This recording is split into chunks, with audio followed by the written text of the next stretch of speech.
আর একটা দোয়া শিখাই দেই, ইনশাআল্লাহ এই দোয়া করলে রিজিক তো বাড়বেই ইনশাআল্লাহ, আপনার যত ঋণ আছে ইনশাআল্লাহ আল্লাহ পাক শোধ করে দিবে। বিশ্বাস করলেন না?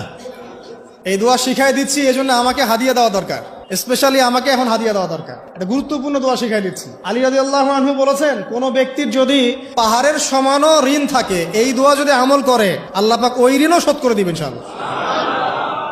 ঋণ কেমন জানেন? ওই যে এখন মানুষ ঋণ নিচ্ছে 1 কোটি টাকা ব্যাংক থেকে, 2 কোটি টাকা ব্যাংক থেকে, হ্যাঁ, কত বছর, 10 বছরের জন্য, 20 বছরের জন্য বাড়ি করছে, তাই না? তার ধারণা এমন যে সে মারা গেলে তার ঋণটা কেউ না কেউ শোধ করে দিবেই দিবে, তাই তো? আর আল্লাহর রসুল কি বলছেন দেখেন, একজন মারা গেছেন, নবী সাল্লাল্লাহু আলাইহি সাল্লামের সময় একজন মারা গেছেন। তো নবী করিম সাল্লাল্লাহু আলাইহি সাল্লাম বলছেন, এই ব্যক্তির কি কোনো ঋণ আছে? একজন সাহাবী বলেন, হ্যাঁ ইয়া রাসূলুল্লাহ, তো ঋণ আছে। নবীজি বললেন, তোমরা ওর জানাজা পড়ো, আমাকে ডেকো না। তোমরা ওর জানাজা পড়ে নাও, আমি জানাজা পড়তে চাচ্ছি না। আমি এখন কেমন করে আপনাকে বুঝাবো ঋণ কত ভয়ঙ্কর জিনিস? আপনি যে ব্যাংক